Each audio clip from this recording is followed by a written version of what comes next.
Hey there, everybody. I'm Nat Hamilton. I'm with Maverick Knight Productions, and today I'm going to talk to you about the three phases of game design. There's concept, design, and testing. Now, I'm not going to go into a lot of depth with all of these, but I am going to try and touch on each a little bit, and really what this is for is setting up future episodes where I will be going into a lot of depth. Now, concept is something that a lot of people do. It's both the art and it's the big idea. You know, what are you going to do? What kind of game do you want to play? What kind of experience do you want your players to have? And if you're starting out and you want to set up a concept for a game design, don't be Mr. Concept. All right? Everybody has game design concepts. I asked my dad to think of a game design concept. He's not even a gamer. He came up with like 2 or 3 in 10 seconds. It's not the big thing. Now, don't be discouraged. If you've got an idea for a game, pursue it. There's no such thing as a bad idea for this, only bad execution. Now, when you're trying to work out what your what your concept is, then your concept should be simple.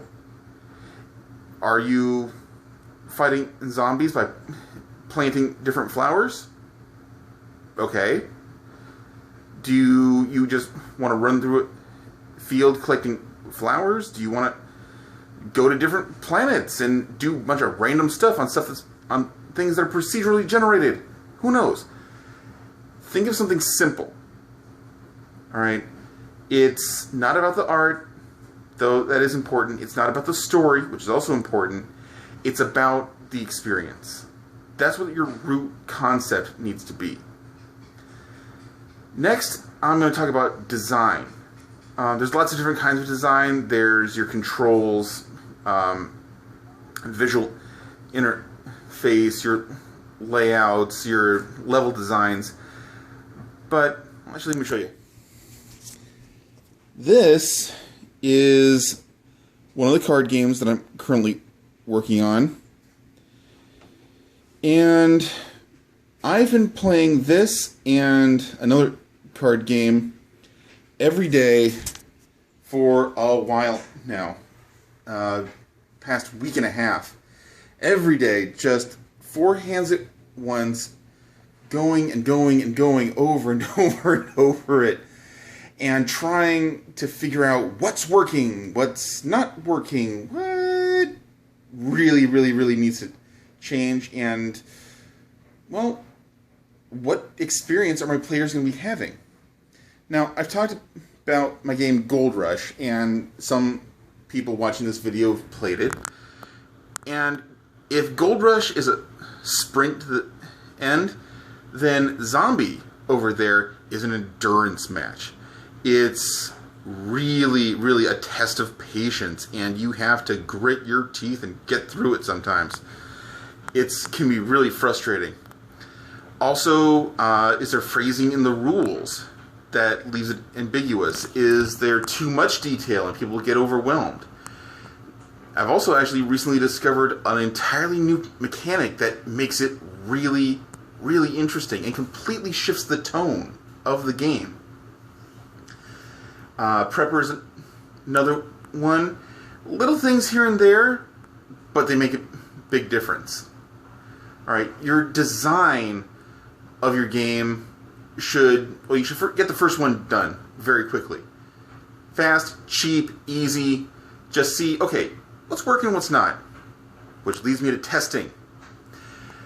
You know, some of you may wonder, well, gee, if it's still a rough, nebulous idea, do I want to test it already? Yes. Test it now. If you have nothing but scraps of paper and notes, test it. Okay? You cannot test too early. If you figure out what works and what doesn't, and you do it quick, then you're golden. Okay? You're off to a very good start.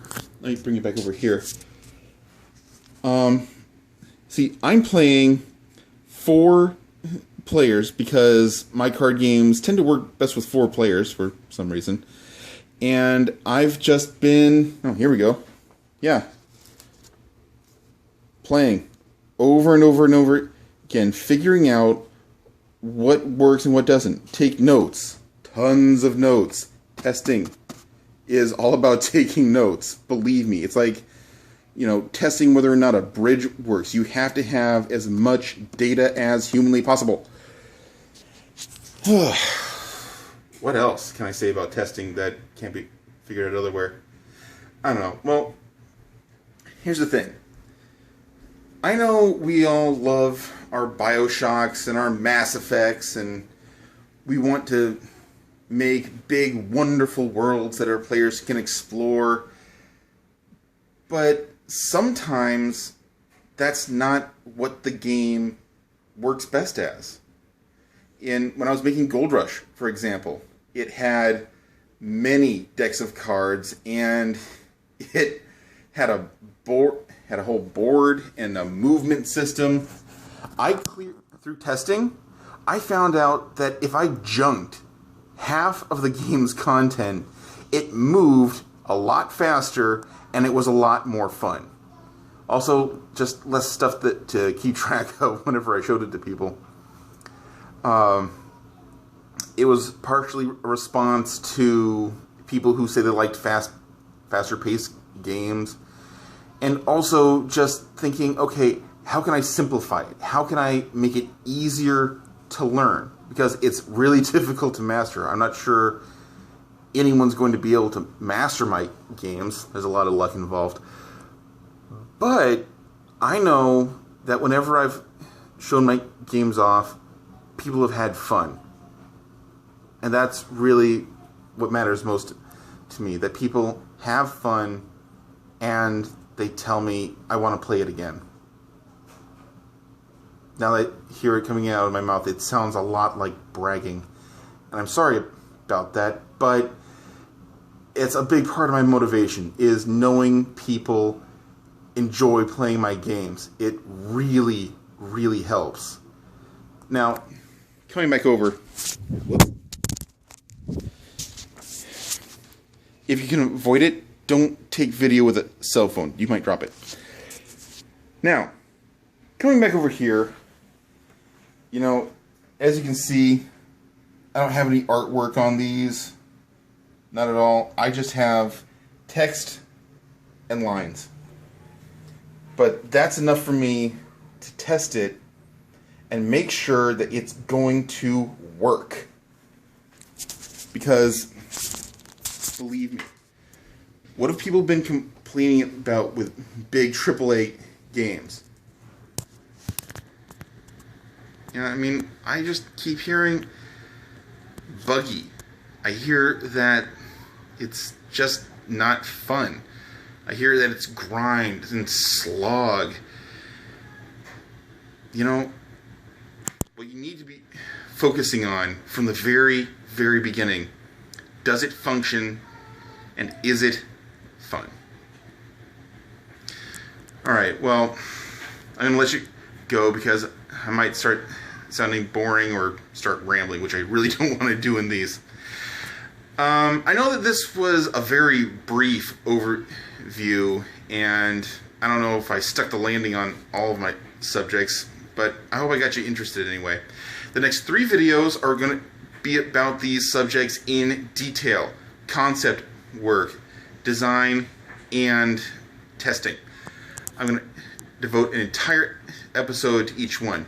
And for those of you interested in my card games, keep an eye out on my Facebook page. I will be announcing when I'm going to be playing at local events, and I hope to see you there. I've got links to my Facebook and Twitter down in the description. Please like, subscribe, leave a comment. I'd love to hear from you. Take it easy.